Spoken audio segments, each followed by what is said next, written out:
क्षण भंगुर से इस जीवन की शाश्वत एक निशानी है। जो पिया जिनागम अमृत को उसकी ही अमर कहानी है। क्षण भंगुर से इस जीवन की शाश्वत एक निशानी है। जो पिया जिनागम अमृत को उसकी ही अमर कहानी है। संजीव मिला संजीव हुआ, बस मेरी यही कहानी है।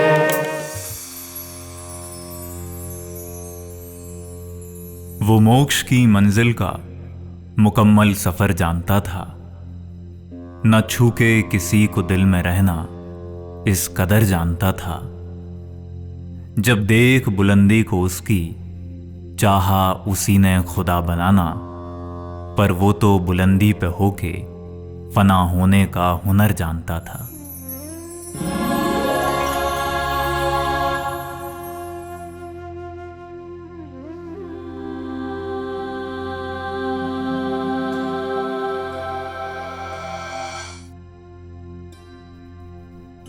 अध्यात्म के फलक पर एक सितारा चमका था। कुछ देर को ही सही, पर कुछ यूं चमका था कि जिसकी आभा से रोशन पूरा एक गगन अब भी है। संजीव गोधा, वो नाम जिसका यकीन करना आने वाली पीढ़ियों को इस मायने में मुश्किल होगा कि कोई था जिसके कल्चर का भी अपना ग्लैमर था। भोगों की ओर दौड़ते भागते जगत में उस शख्स ने कुछ देर को ही सही, पर दुनिया को अपने जरिए जिन शासन का दीवाना बनाया था, जिसका बढ़ता हुआ कारवां ये भरोसा दिलाता था कि धर्म की हानि करने के लिए बदनाम पंचम काल के मुंह पर तमाचा मारने कोई वीर बढ़ रहा है, धीर गंभीर चल रहा है। आओ सुनते हैं उसी संजीव की दास्तां, जिसने जयपुर की तंग गलियों से निकल पहले पूरे देश और फिर पूरी दुनिया में बसे लोगों को अपना कायल बना लिया। कैलेंडर को पलटकर उस दौर में ले जाने की जरूरत है जब देश राजनीतिक बदलाव के दौर से गुजर रहा था और आपातकाल के दंश से एक बार फिर लोगों के मौलिक अधिकार दांव पर थे। उस 1976 की सर्द नवंबर की 26 तारीख को गुलाबी नगरी अपने एक उदीयमान नक्षत्र को जन्म दे रही थी। जयपुर का गोधों का चौक संजीव गोधा के जन्म का गवाह बन रहा था। यही संजीव आगे जाकर मिथ्यात्व की कारा में पड़े जीव को अपने मोक्षाधिकारी होने की शक्ति का बोध कराने वाला था।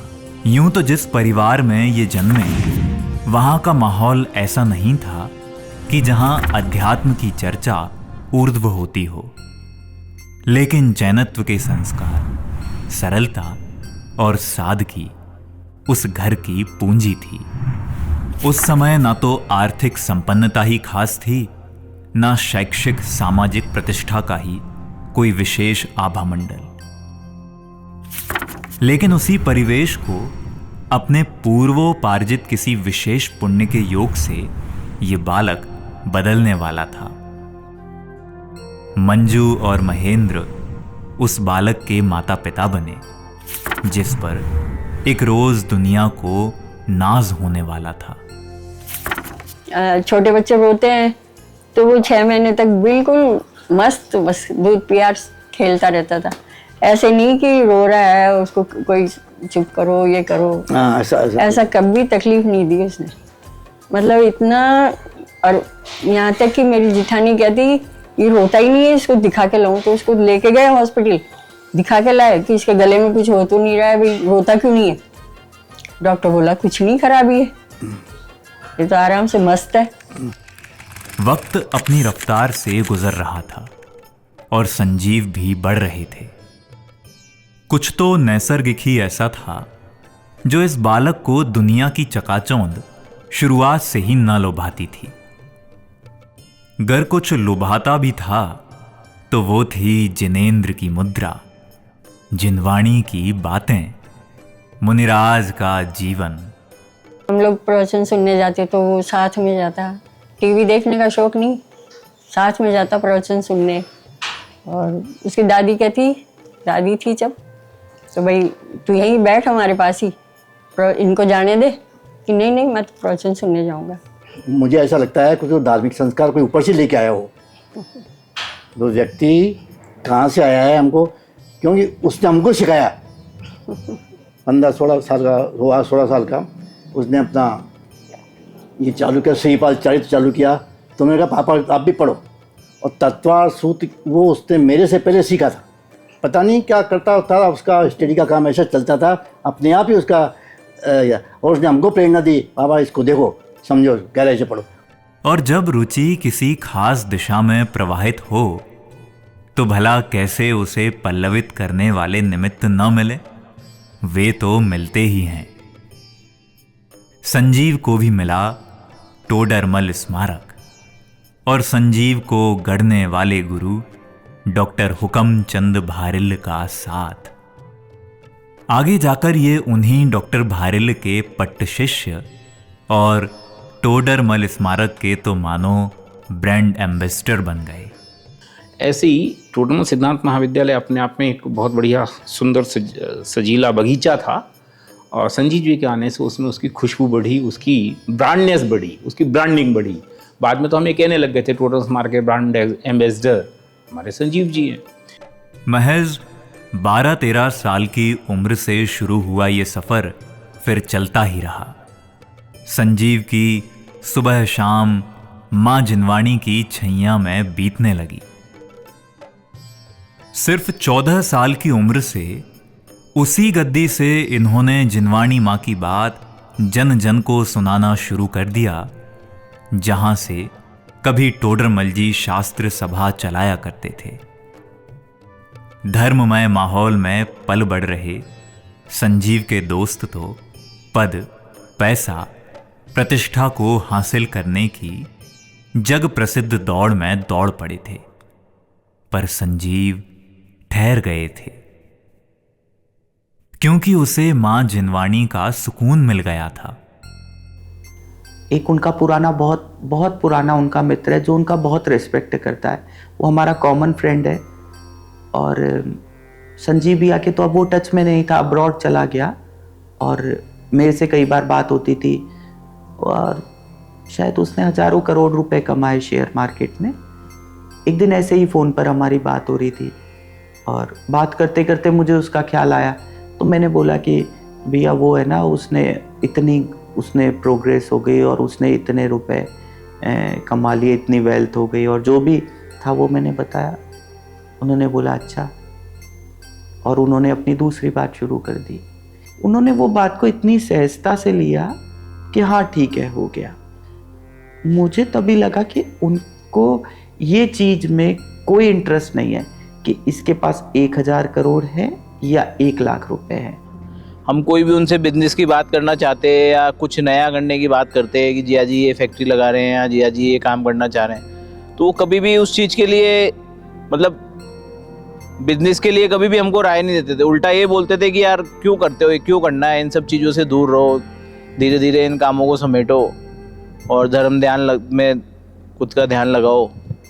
अब तो जीवन की आस, जीवन की प्यास और जीवन का हर प्रयास एकमात्र माँ जिनवाणी और उसके आंचल से झरती श्रुतधारा ही संजीव का गंतव्य बनना था। टोडरमल स्मारक में ज्ञान अर्जित करते करते संजीव अध्यापक भी बन गए। यूं तो औपचारिक शास्त्री की उपाधि भले इन्होंने टोडरमल स्मारक से न ली हो, लेकिन अध्यात्म विद्या का हर गुण इन्होंने वहां से पाया, और जितना पाया उससे कहीं ज्यादा स्मारक को लौटाकर अपनी कृतज्ञता ज्ञापित की। बहुत उच्च कोटि का विद्वान है। मैंने इसे पढ़ाया तो नहीं है, हमारे विद्यालय में तो ये भर्ती नहीं हुआ, लेकिन ये किसी तरह कम नहीं है। तो वो मेरे से कहता था कि दादा ये क्या बोलते हैं आपने मुझे पढ़ाया नहीं है। अरे मैं आपका एकलव्य जैसा शिष्य हूँ। टोडरमल स्मारक एक प्रकार से संजीव जी का घर ही था, उन्हें अलग नहीं किया जा सकता। उनको जितनी महत्ता थी स्मारक की, शायद ही किसी को थी। संजीव ने कभी स्मारक से अपने आप को अलग नहीं समझा और स्मारक ने कभी संजीव को अपने आप से अलग नहीं समझा। वो दोनों एक ही थे। जीवन में जब अर्थ अर्जन का मौका आया तो तमाम लौकिक महत्वाकांक्षाओं को दरकिनार करते हुए संजीव ने अर्थोपार्जन का भी वही जरिया चुना जो उन्हें स्वाध्याय और तत्व चिंतन से जोड़े रखे। स्मारक की जॉब भी उन्होंने इसीलिए चुनी थी कि उससे उनका दिन भर स्वाध्याय होता था, लिखना पढ़ना जारी रहता था, जो कि उनकी हॉबी थी। और वो शुरू से ही एक आत्मार्थी की तरह उन्होंने जीवन बिताया है, तो उनको लाइन भी वैसी चाहिए थी जिससे उनका ये चीज़ छूटे नहीं और ये कंटिन्यू रहे लाइफ लॉन्ग। पंडित रतन चंद भारिल और डॉक्टर हुकमचंद भारिल की छाया में वीतराग विज्ञान और जैन पथ प्रदर्शक के सह संपादक बन तात्विक चिंतन को गहरा बनाया ही साथ ही इन पत्रिकाओं को भी अपनी निष्ठा और परिश्रम से जैन समाज में प्रतिष्ठित और जनप्रिय पत्रिका बनाया। छोटी सी उम्र 20 साल की होगी अंदाज, जब वो स्मारक से काफ़ी अटैच हो गए थे और यहाँ के वीतराग विज्ञान और जैन पथ प्रदर्शक को भी संभालते थे। माने कई बार तो ऐसी भी प्रसंग आए कि हम लोग यात्रा का कोई विशेषांक निकाल रहे हैं, खास करके जैन पथ प्रदर्शक के संदर्भ में। कल सवेरे प्रिंट आउट जाना है, अभी फाइल तैयार हो रही है, रात को 1 बजे तक फाइल तैयार हुई, अचानक पता चला कि फाइल करप्ट हो गई। अब क्या करें? तो हम सब में अगर हाथ पैर भी डाल दें, सरेंडर भी कर दें, तो संजीव जी सरेंडर नहीं करते थे और इसका परिणाम ये होता था सवेरे जब हो गया, अरे कर ली कोई बात नहीं। मां जिनवाणी के सतत सानिध्य में बढ़ते हुए यौवन की दहलीज पर जब पहुंचे तब भी यौवनगत आवेग विसंगतियों की छाया भी संजीव को छू न सकी। उनके मित्र भी उनको तत्वज्ञान से जोड़ने वाले थे और इसी दौर में माता पिता परिजनों की सामूहिक स्वीकृति से जिस कन्या को इनकी सहधर्मिणी के रूप में चुना गया, संजीव ने उसे भी अपने प्रभावना रथ की सारथी मान अपने मुक्ति पथ की संगिनी बनाया। संजीव जी के साथ में संबंध जोड़ने में एक बहुत बड़ी कहानी है। बेटी बड़ी हो गई थी, शादी करनी थी और लवली बहुत सीधी सरल, उसकी मम्मी को दिन रात ये चिंता थी कि भाई एक ऐसा धार्मिक परिवार मिले, सज्जन परिवार मिले, सरल परिवार मिले। पैसे की कोई बात नहीं है, लेकिन परिवार अच्छा हो, धार्मिक लड़का हो। सन 1996-97 की बात है। हमारा बंगला जयपुर जनता कॉलोनी में है। जनता कॉलोनी के मंदिर में संजीव जी का सुबह प्रवचन होता था। तब मैंने उनका प्रवचन सुना, तब मैंने सोचा कि इनको अपना कैसे बनाऊं, मैं कैसे भी मैं इनको बनाऊं अपना। तो फिर वो किस रूप में बनाती मैं? मेरी बेटी थी, तो मैंने उसी समय ये सोचा कि ऐसा जवाई मेरे को मिले। संस्कृति को भी दिन रात यही फीड करती थी कि बेटा तू इसमें सुख पाएगी, ऐसा लड़का देखेंगे उसमें साथ रहेगी। लाइफ पार्टनर चुनने की जो बात है वो तो मेरा शुरू से ही था। जब से मैं ये शादी और इन सब में समझने लगी थी, तब से यही था कि मेरे लिए लाइफ पार्टनर मेरे मम्मी पापा ही चूज़ करेंगे। जब संजीव के लिए इनके परिवारजनों ने संस्कृति को चुना तो कई तरह की बातें भी ऐसी हुई जो इस रिश्ते को आगे नहीं बढ़ने देना चाहती थीं। कहीं ना कहीं ऐसे कैसे आप लड़की का संबंध करोगे, कहाँ आप और कहाँ वो है, लड़की कैसे रहेगी जयपुर जैसे शहर में 6,000 रुपये महीने में कैसे काम चलेगा। सब लोग कहते हैं कि साधारण परिवार, वो एक विशेष परिवार था। तब मैंने मेरी बेटी को दिया है। कौन माँ अपनी बेटी को ऐसे घर में दे देगी जहाँ उसको कोई परेशानी होगी। मैंने देखा मेरी बेटी यहीं सुख पानी है, ऐसा घर उसको नहीं मिलना है, तो मेरे को ये जम गई बात कि मैं मेरी बेटी को यहीं दूंगी।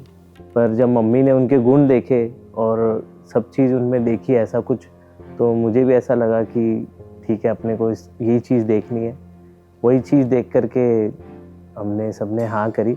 एक लाइफ पार्टनर में जो क्वालिटीज़ होनी चाहिए वो उनमें थी।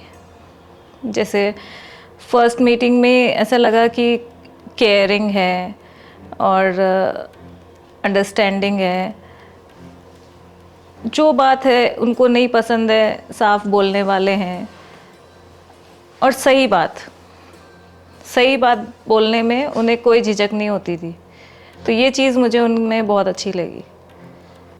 लेकिन फिर भी मैंने तसल्ली करने के लिए डॉक्टर हुकमचंद जी भारिल दादा से, छोटे दादा से, बड़े दादा से, दोनों से मैंने राय ली। और हमारे दिमाग में संजीव गोधा जो यहाँ आपके यहाँ है वो कैसा रहेगा, क्या रहेगा। तो छोटे दादा ने कहा कि प्रदीप जी ये कोई नूर हीरा है, इनके साथ में शादी करो और इनको इसी मार्ग पे, जिस मार्ग पे लगे हुए हैं उसी मार्ग पर इनको रहने दो। पूरे रिश्तेदार वगैरह सब खिलाफ होते हुए भी हमने एक ही डिसीजन में कि भाई अब संबंध करना है तो इसके साथ में करना है।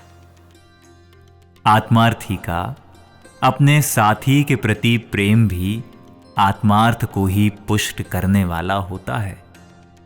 यही वजह है कि सगाई से शादी तक के जिस दौर में आम स्त्री पुरुष आमोद प्रमोद की बातें, यौवनिक अटखेलियां करने में मशरूफ होते हैं, उस दौर में भी संजीव अपनी संस्कृति को मोक्ष मार्ग प्रकाशक और रत्नकरंड श्रावकाचार जैसे ग्रंथों का स्वाध्याय करा रहे थे। और फिर उसके बाद हमारा भी पर्सनल स्वाध्याय, हम दोनों भी स्वाध्याय करते थे। जब मेरी एंगेजमेंट हुई तो वो फ़ोन पे स्वाध्याय करते थे मेरे साथ में। मोक्ष मार्ग प्रकाशक मुझे उन्होंने पढ़ने को बोला। सबसे मतलब उनकी पहली बात ही यही थी कि तुम स्वाध्याय करती हो या नहीं करती हो। कि बात हुई कि क्या बात हुई कि आज मोक्ष मार्ग प्रकाशक का ये पेज से ये पेज तक हमारा डिस्कस हुआ। कि अच्छा भैया, किससे डिस्कस हुआ? कि भाभी से डिस्कस हुआ।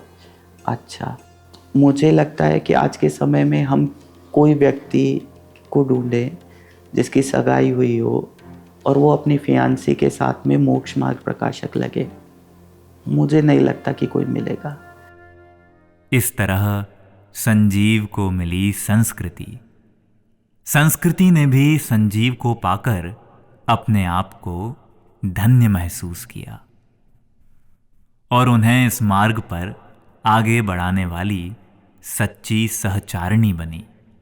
वक्त आगे बढ़ा तो संजीव का आभा मंडल भी बढ़ने लगा। मोहक मुस्कान, निश्चल व्यवहार, ओजस्वी वाणी, देव गुरु शास्त्र के प्रति अगाध भक्ति और पूज्य गुरुदेव श्री कांजी स्वामी के शुद्ध तत्वज्ञान को जन जन तक पहुंचाने का उत्साह संजीव के चाहने वालों का कारवां बढ़ाते जा रहा था। वर्ष 2012 में पहली बार विदेशी सरजमी पर संजीव की सिंह गर्जना गरजी तो वहां रह रहे आत्मार्थियों की ये चिंता दूर हुई कि डॉक्टर हुकमचंद भारिल के बाद कौन उनकी विरासत को थामेगा। संजीव के ज्ञान और व्याख्यान को देख सुन इस सवाल का जवाब लोगों को मिल गया। फिर क्या था? America, Canada, London, Singapore, Dubai, Australia, New Zealand, Kenya, Africa जैसे तमाम देश या ऐसा कोई महाद्वीप शेष न रहा जहां संजीव के मुख से निकली मां जिनवाणी की आध्यात्मिक संजीवनी लोगों के भवरोग पर प्रहार न कर रही हो। संजीव जी जाना जैन अध्यात्म एकेडमी के डायरेक्टर रहे और सालों तक हमें जिनवाणी के अभ्यास और तत्व प्रचार की प्रेरणा के साथ साथ अद्भुत सहयोग देते रहे। 2012 से 2022 तक हर साल हमें उनका समागम का लाभ मिलता रहा। नॉर्थ अमेरिका में अलग अलग शहरों में 5 दिन का शिविर, डैलास में 3 दिन का शिविर और 8 दिन सुबह शाम तत्व ज्ञान का अद्भुत लाभ हमारे लिए प्रेरणादायी बन गया। फिर कई बार हमको उनका सिंगापुर में भी सानिध्य मिला,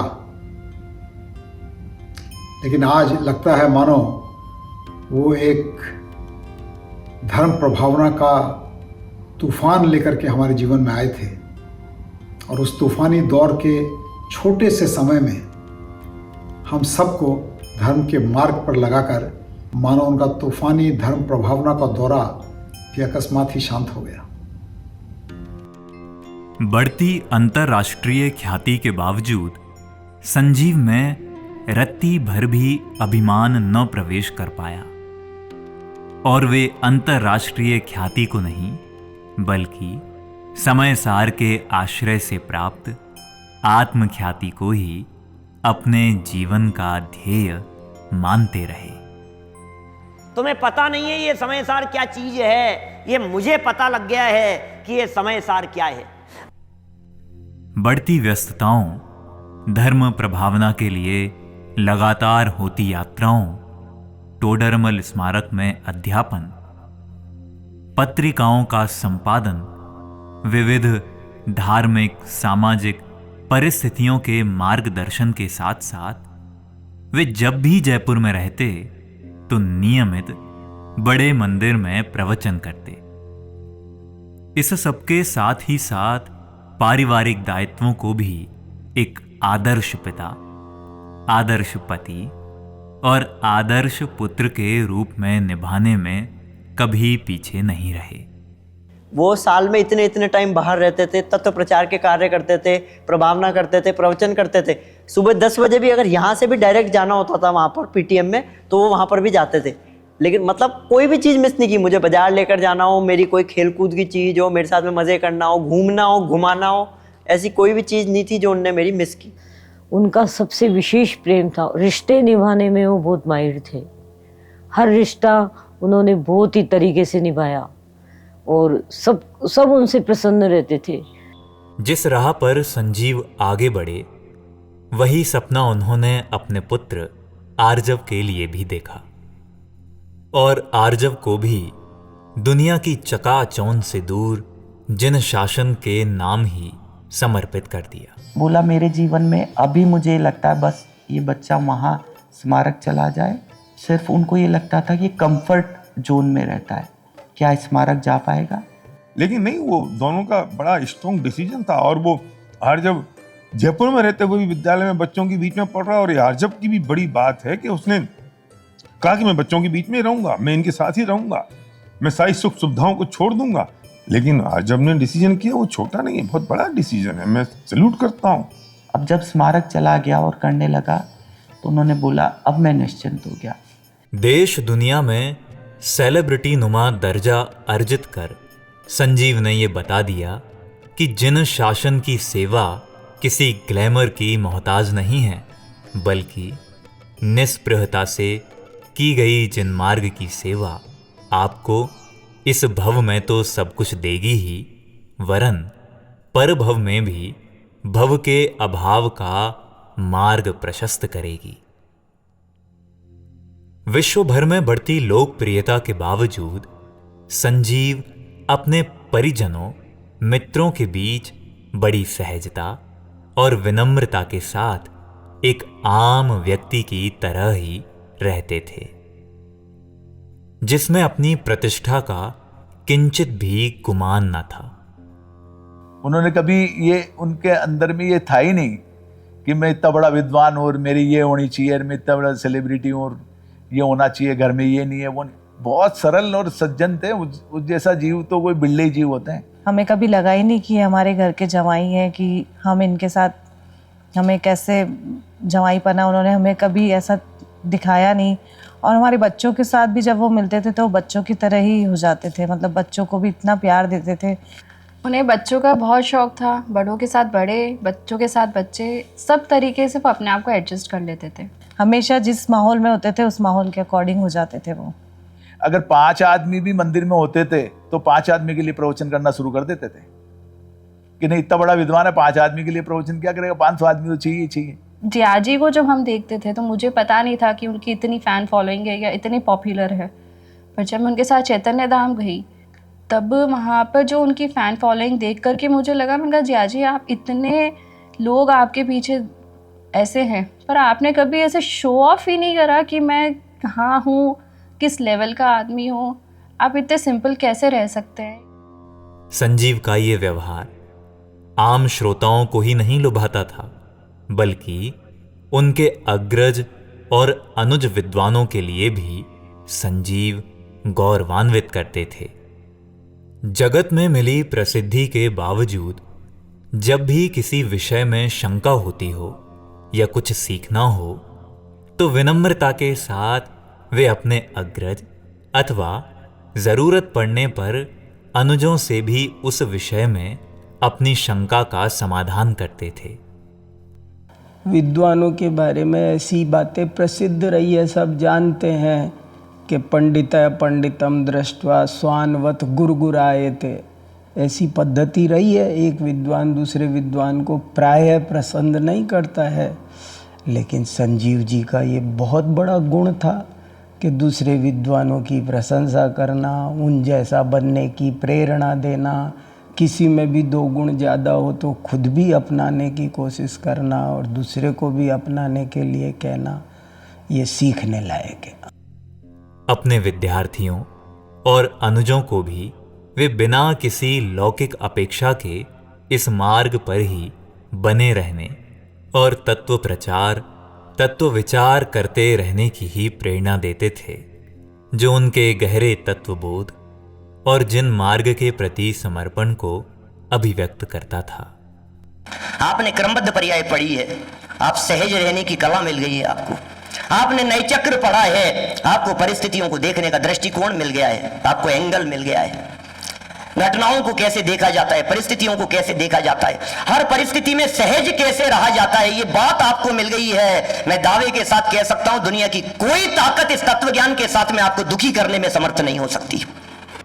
आपसे अध्ययन किए विद्यार्थी भी उन दिनों को याद कर भावुक हुए बिना नहीं रहते, जब आपसे उन्होंने जिन श्रुत का क ख ग सीखा और जीवन भर तत्व के प्रति समर्पित रहने का उन्हें बल मिला। कभी भी कहीं भी उनसे मिलना होता था तो हमेशा वो इसी बात को पूछते थे कि व्यक्तिगत जीवन में आपने कितनी लौकिक सफलताएं पाई हैं, इस बात पर उनका बहुत ज़्यादा बल नहीं होता था, बल्कि उनका जो बल होता था वो इसी बात पर होता था कि आप अपने जीवन में कितना स्वयं स्वाध्याय के लिए समय दे रहे हैं, कितना प्रभावना के लिए समय निकाल पा रहे हैं। तो तत्व प्रचार और तत्व विचार, ये जो मोटो उनके जीवन में स्वयं अपने लिए जो व्यक्तिगत रूप से वो इस चीज पर जितना भरोसा करते थे, उतना ही अपने विद्यार्थियों को भी इस बात के लिए प्रेरित करते थे। मुमुक्षु समाज तो अपने इस उदीयमान नक्षत्र को सिर आंखों पर बैठा ही रही थी। कोरोना काल में संजीव के प्रवचनों ने मानो ऑनलाइन जगत में धूम मचा दी।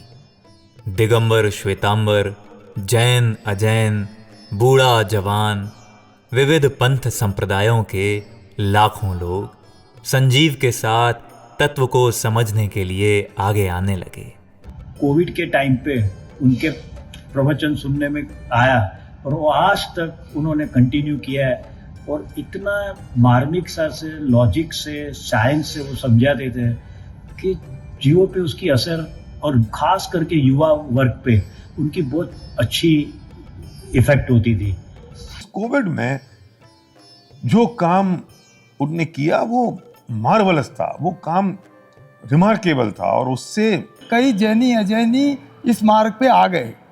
जैनियों की बात नहीं है, समाज के सब वर्ग को उन्होंने बहुत अच्छे से समेट के चले। वो मैंने कई मोमडन्स को, कई IAS अफसरों को, RS अफसरों को भी, और वो सब इनके प्रवचन सुनते थे और बहुत उनको इंटरेस्ट आया, बहुत मजा आया। यार गजब की बात है। हर रोज हजारों लोग सुबह शाम नियमित रूप से अपने मोबाइल, टीवी सेट या लैपटॉप के आगे संजीव के साथ स्वाध्याय करते और जिनवाणी के गहरे मर्म के मर्मज्ञ बनते।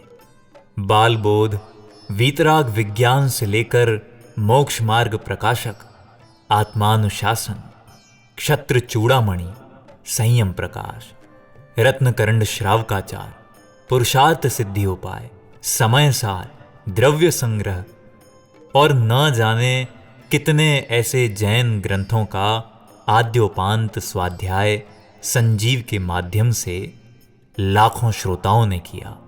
उन्होंने जो मोक्ष मार्ग प्रकाशक का अध्ययन करवाया, if I am not mistaken 422 प्रवचन है उनके, बहुत बढ़िया प्रवचन है जिसमें पूरा मर्म आ जाता है। वो मुझे लगता है हर लोग को, हर एक को ये जरूर सुनना चाहिए। जो काम सैकड़ों शिविर, जनसभाएं आयोजित करके भी किया जाना संभव नहीं था, वो सहज ही संजीव की जन स्वीकार्यता बढ़ने से हो रहा था। क्रमबद्ध पर्याय, नए चक्र, 3 लोग, काल चक्र जैसे विषयों के वे अधिकृत विद्वान माने जाते थे। संजीव जी नए चक्र पढ़ाते हैं। नए चक्र कितना कठिन विषय है, कितनी कठिन बात है, और वो उन्होंने खुद अभ्यास करके उस पर ऐसी मास्टरी प्राप्त की है। हिंदुस्तान में बहुत लिमिटेड लोग हैं। क्रमबद्ध पर्याय और नए चक्र तो उनके पसंदीदा सब्जेक्ट, और उसमें महारत हासिल थी उन्हें। बच्चे भी उनसे ये सब्जेक्ट और दूसरे शास्त्रों को पढ़ने सुनने के लिए हमेशा तैयार रहते थे। जब ऑनलाइन माध्यमों पर संजीव की स्वीकार्यता बढ़ी तो पारस, जिनवाणी जैसे कई धार्मिक चैनलों ने भी स्वयं को आगे आकर संजीव के विविध प्रवचनों का प्रसारण शुरू किया और उन्हें भी हजारों लोगों द्वारा नियमित रूप से देखा सुना जाने लगा। उसने बोला कि पारस चैनल पर जितने प्रोग्राम आते हैं सवेरे से लेकर रात तक, उसमें आपकी रेटिंग 2nd नंबर की है। मैंने कहा 2nd नंबर मतलब? तो बोला एक शंका समाधान आता है प्रमाण सागर जी का, उसके बाद में आपको सबसे ज़्यादा देखने वाले लोग हैं। तो मैंने कहा कितने लोग होंगे? तो उसने बोला 1 लाख से ज़्यादा। संजीव की लोकप्रियता का आलम यह था कि उनके लिए अलग से कार्यक्रम आयोजित किए जाने लगे। संजीव की उपलब्धता ही विभिन्न आत्मार्थियों के लिए उनके नगर में उत्सव जैसा माहौल रच देता था। वे चारों अनुयोगों के प्रामाणिक विद्वान थे। ये संजीव की व्यापक स्वीकार्यता ही थी जिसने मुमुक्षु समाज के बाहर भी गुरुदेव श्री के तत्वज्ञान को पहुंचाया। चाहे वे कितने भी व्यस्त हों, कहीं भी हों, पर प्रवचन के समय वे सीधे अपने श्रोताओं से जुड़ जाते थे। संजीव के जरिए तत्वज्ञान से जुड़े लोगों का कारवां प्रत्यक्ष में जितना था वो तो है ही, लेकिन इससे कई गुना ज़्यादा वे लोग हैं जो हर रोज उनसे वर्चुअली उनके प्रवचनों के जरिए जुड़े थे। उनकी लोकप्रियता का अंदाज़ा इस बात से लगाइए कि आज 60,000 से ज़्यादा सब्सक्राइबर उनके यूट्यूब पर जुड़े हुए हैं। हर रोज हजारों लोग उन्हें अब भी सुनते हैं। अब भी उनके किए प्रवचनों का प्रीमियर प्रसारण लोगों के लिए उसी जिज्ञासा और रुचि का विषय बना हुआ है। तो YouTube पे आज उनके जो प्रवचन उपलब्ध हैं वे जैन दर्शन की अमूल्य निधि हैं, और ख़ास करके उनने जैन दर्शन के जितने विविध सब्जेक्ट हुआ करते हैं, हो सकते हैं, लगभग सबको उन्होंने कवर किया, और कई तो एकदम एक्सलेंट हैं। जैसे मनुष्य पर्याय की दुर्लभता का प्रवचन है, कभी भी सुनो, 10वीं बार सुनने के बाद भी आपको 11वीं बार ऐसा लगेगा बहुत बढ़िया है, आपके प्रेरणा के लिए बहुत उपयोगी है। दुनिया में जिसे परिपक्वता का दौर कहा जाता है, वहां आते आते तक संजीव ने तो मानो दुनिया को अलविदा कहने की तैयारी कर ली थी। मैंने कोई बड़ी उम्र नहीं है, कुछ नहीं, अचानक खबर आती है ऐसी, और ऐसी खबर आएगी संजीव जी चले गए। अरे हमारे तो आए थे अष्टानिका में, ये क्या हुआ? अरे अभी तो थे, अरे कल तो ठीक थे, अरे कल रात को तो अरे सुबह तो मिले थे, सुबह साथ में पूजन की थी। अरे भाई साहब ये तो ऐसा ही है क्या, न मालूम कब उड़ जाए, न मालूम कब चले जाए। जो उपलब्धियां एक मुकम्मल उम्र में जी लेने के बाद भी व्यक्ति जीवन में हासिल नहीं कर पाता, उन्हें संजीव ने बेहद अल्प वय में ही पा लिया था। 28,000 से ज्यादा प्रवचन, दर्जन भर से ज्यादा पुस्तकों का लेखन, कई सालों तक प्रतिष्ठित मासिक पाक्षिक पत्रिकाओं का संपादन तथा अध्यात्मवेत्ता, अध्यात्म चक्रवर्ती, उपाध्याय कल्प, युवा जैन रत्न, आदर्श जैन युवा राष्ट्रीय सम्मान समेत न जाने कितनी उपाधियां और सम्मान पाकर उन्होंने ये बता दिया कि जीवन लंबा भले न हो लेकिन बड़ा होना चाहिए। तत्व को जन जन तक पहुंचाने की जिद कुछ ऐसी थी कि जब संजीव की जुबां भी लड़खड़ाने लगी थी, तब भी तत्व प्रचार का जज्बा जवान बना हुआ था। दर्शन मोह के गाथाएं बोल लेते हैं, सब साथ में बोल लेते हैं अपन, है ना। सुद्धुवि उगम तवम चरंताणम ननहंति बोहिलाहम अविआसम श्रवणकोटिहम।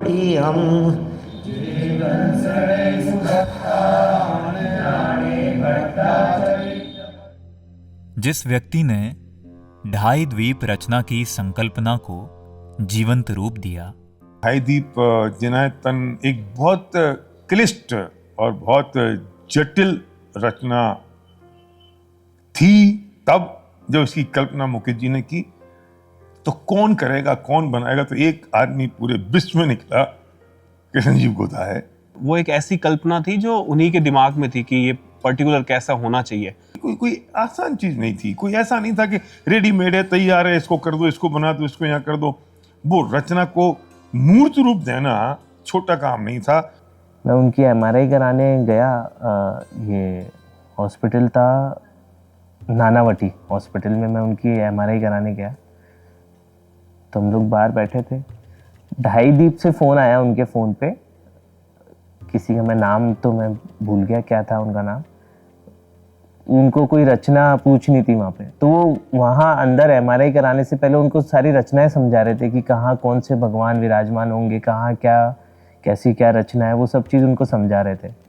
उनका जो परसेप्शन था उस डिज़ाइन को लेके, वो ये नहीं था कि मतलब जस्ट ये बन जाए, आप समझ लो। उनका ये मानना था कि कोई भी जो इसके बारे में पढ़ना चाहता है या कोई स्टडी कर रहा है, तो वो जब भी अगर अपनी बुक लेके आए और समझने की कोशिश करे, तो वहाँ पर वो कंफ्यूज ना उस चीज़ को लेके कि एक क्षेत्र के अंदर, उसके अंदर तो एक नदी दिख रही है, बट कि जहाँ वर्णन किया गया है वहाँ पर 5 का है। जीवन के अंतिम पलों में भी इंदौर के ढाई द्वीप जिनायतन के पंच कल्याणक की तैयारियां और सफलतापूर्वक उस आयोजन के निपट जाने की लिप्सा संजीव के हृदय में थी। और यही वजह है कि अपनी बीमारी की विकटता का परिज्ञान होने के बावजूद भी उन्हें अपने जीवन से ज़्यादा इस आयोजन के निर्विघ्न पूरे हो जाने को लेकर चाहना थी। उनको ये था कि बस ये एक बार अच्छे से पूरा हो जाए और इसका पंच कल्याणक हो जाए। लेकिन पंचकल्याणक के 5-7 दिन पहले ही उनकी तबीयत ख़राब हो गई और उन्हें बॉम्बे जाना पड़ा, लेकिन उनका बिल्कुल मन नहीं था। वो बोलते थे कि मुझे कहीं नहीं जाना है, मुझे यहीं रहना है। हम लोग उन्हें बोल के लेके गए कि तब तक आ जाएंगे, अभी बॉम्बे चलना है। तो वो गए तो वहाँ पे भी उनका मन वहीं अटका रहता था। वो बोलते थे कब चल रहे हो, तुमने बोला था कि बॉम्बे इंदौर लेके जाओगी, ढाईदीप लेके जाओगी। तो मैंने उनसे कहा कि आपने तो कितने पंचकल्याणक देखे, कितनी प्रतिमाएं विराजमान की है, कोई बात नहीं, आप टीवी पे देख लो, फिर ठीक हो जाएंगे तो चलेंगे। लेकिन उनका मन वहीं अटका रहता था। लेकिन बावजूद इसके चित्त में एक शांति थी और इस सूत्र के बल पर निर्भयता भी थी। जो जो देखी वीतराग ने, सो सो होसी वीरारे, अनहोनी होसी नहीं कबहूं, काहे होत अधीरा रे। वो जाते जाते भी अपनी कही गई बातों की जीती जागती मिसाल अपनी मृत्यु पूर्व की निर्भय, निस्पृह, सहज शांति से दे गए। मानो कि उन्हें दुनिया को ये बताना था कि तत्व का हृदयंगम करना कोई कोरा आदर्श नहीं है, बल्कि इसे जीकर भी दिखाया जा सकता है। जीवन भर ओजस्वी सुर में आत्मानुभूति का शंखनाद करने वाले इस शूर ने अंत में अपने मौन से उस तत्व को अपने जीवन में साकार होते हुए लोगों के सामने रख दिया।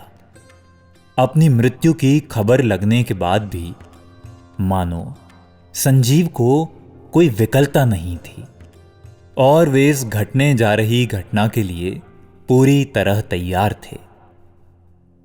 लेकिन जैसे ही हमने संजीव को ये बात बताई, तब भी वो बिल्कुल शांत, बिल्कुल जैसे सहज ही बैठा रहा। एक क्षण के लिए उसे ऐसा महसूस नहीं हुआ, है ऐसा भी नहीं हुआ, अच्छा ऐसा भी नहीं हुआ, तो क्या करने वाले हो, ऐसा भी नहीं हुआ, कुछ नहीं। मुझे और उनको साथ में ही पता चला था। मेरी एक बार हालत ख़राब हो गई थी, लेकिन उनके कोई फ़र्क नहीं पड़ा था। उसके बाद तो वो वाहन रैली थी ढाईदीप पंचकल्याणक के लिए, उसमें चले गए हंसी खुशी। उनके चेहरे से या उनके व्यवहार से कभी कोई ये अंदाज़ा नहीं लगा सकता था कि उन्हें कोई तकलीफ़ है। बोले क्या हो गया यार, कोई बात नहीं, कुछ ही नहीं हुआ है, सब ठीक हो जाएगा, ऐसा मतलब इतने सहज थे वो, उनको कोई फ़र्क नहीं पड़ रहा था इस चीज़ से कि क्या हुआ है क्या नहीं हुआ है। तो इस चीज़ के लिए वो हमेशा प्रिपेयर थे और हमेशा लोग सबको एक ही प्रेरणा देते थे कि इस भाव में अपना काम करना है। ये भाव इसलिए नहीं मिला है कि अपन विषयों में गवा दें, भोगों में गवा दें, भगवान बनने के लिए मिला।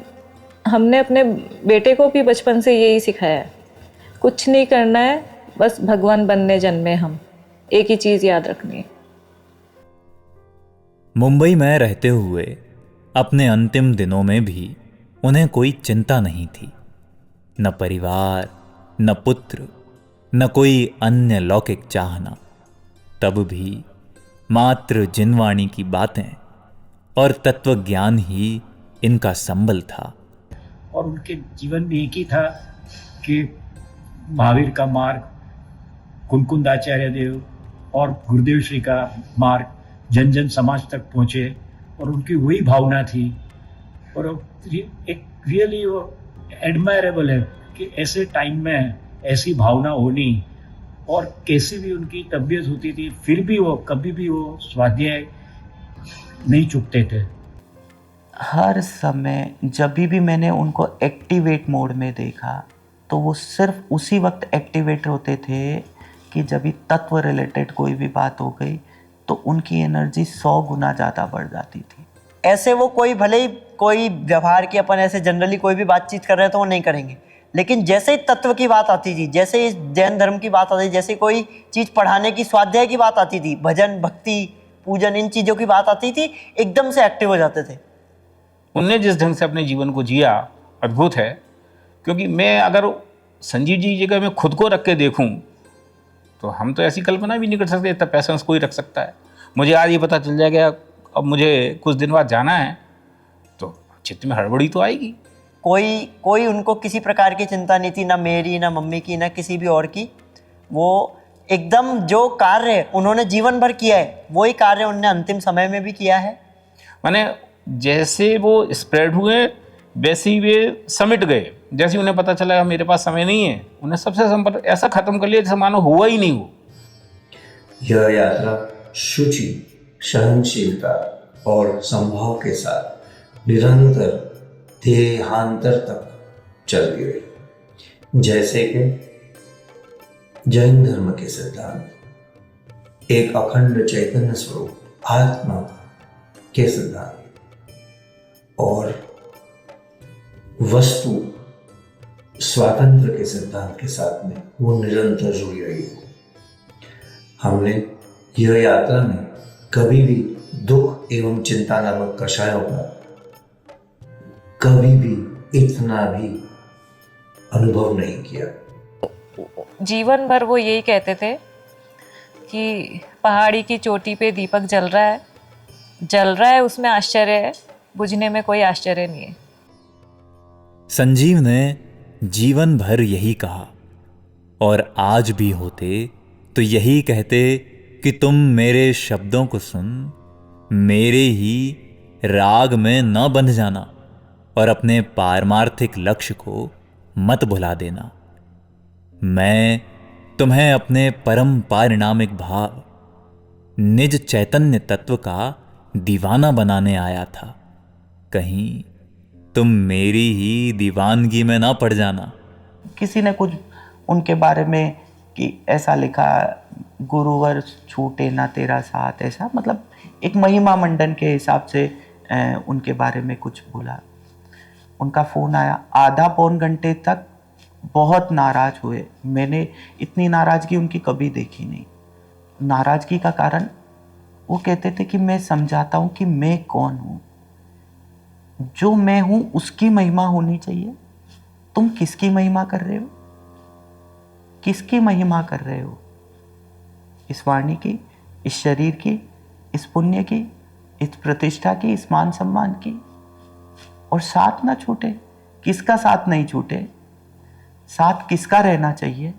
वो आधे घंटे तक इतने एग्रेसिव हुए कि यदि मेरे साथ कोई व्यक्ति एसोसिएट है और वो तब भी उन चीज़ों की बातें कर रहा है, वो चीज़ें मेरे को समझाने की कोशिश कर रहा है या वो प्रेजेंट कर रहा है, मुझे ऐसा दोस्त नहीं चाहिए, मुझे ऐसा साथी नहीं चाहिए, ना मुझे ऐसा साथ चाहिए। मैं तो खुद उस गंतव्य का पथिक हूं जिसके आगे कोई राह नहीं है।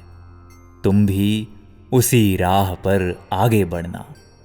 बस यही मेरी कही गई बात का सच्चा सम्मान है और यही मेरा सम्मान है। जिस व्यक्ति ने तत्व की चर्चा को गहराई से सुना, भव्य है, शंका मत करना, विकल्प मत करना इस प्रकार का। हम भव्य हैं कि अभव्य? अरे भव्य हैं, निकट भव्य हैं, अल्पकाल में मोक्ष जाने वाले हैं। 2 भाव में, 3 भाव में, 4थे भाव में तो निर्वाण है हमारा। सिद्धालय में बैठ करके देखेंगे कौन कौन कहां पर है। और फिर 15 जनवरी 2023 को रेत के हाथ से फिसल जाने की सूचना मिलने के बाद महीने भर के भीतर ही हंस इस नश्वर इमारत को छोड़ नए सफर पर उड़ गया। मुक्ति वधु को वरने एक पड़ाव और कम कर गया।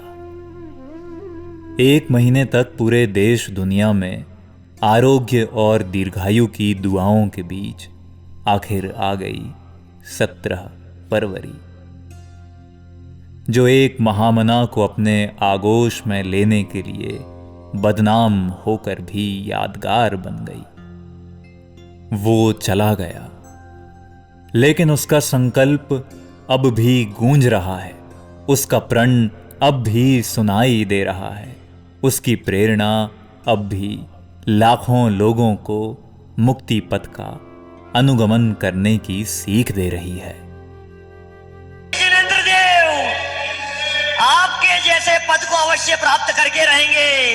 अब नहीं जन्मेंगे, अब नहीं जन्मेंगे, ये अंतिम भव है हमारा, ये प्रण है हमारा। लगता है अब मेरा आयु का अंतिम समय आ गया है। यहाँ पर जय को अंत, यहाँ पर जय को अंत सुनिश्चित जानना, और चले बनारसी दास फिर नहीं आवना। क्या तो चले, अब नहीं आएंगे लौट करके, अब नहीं आएंगे दोबारा यहाँ। क्या खत्म हो गया है जीवन हमारा, पूरा हो गया है। आपका और हमारा साथ इतना ही था। क्षण भंगुर से इस जीवन की शाश्वत एक निशानी है, जो पिया जनागम अमृत को उसकी ही अमर कहानी है। क्षण भंगुर से इस जीवन की शाश्वत एक निशानी है, जो पिया जनागम अमृत को उसकी ही अमर कहानी है। संजीव मिला, संजीव हुआ, बस मेरी यही कहानी है। संजीव मिला, संजीव हुआ, बस मेरी यही कहानी है।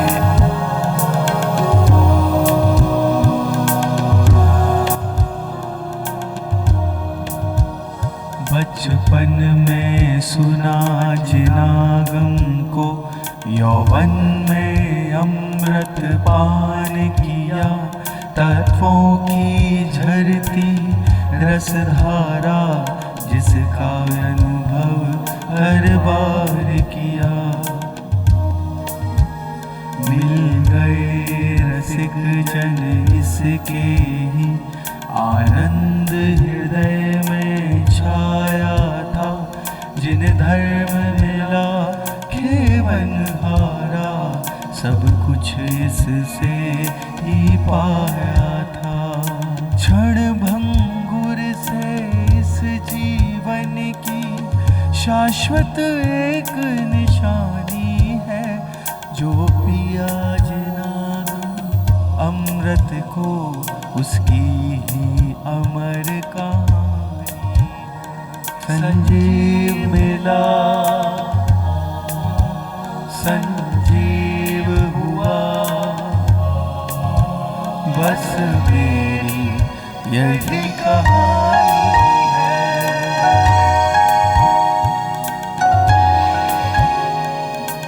संजीव मिला, संजीव हुआ, बस मेरी यही कहानी है। हम छोड़ चले जाएंगे, पर जिन धर्म साथ रखना साथी, हम रहे यहाँ या नहीं रहे, जिन मान सदा रखना साथी, हम जिए तत्व के साथ सदा, ऐसा ही मरण हमारा हो, पल पल हर पल हर क्षण जीवन, चिंतन यह एक हमारा हो। क्षण भंगुर से इस जीवन की शाश्वत बस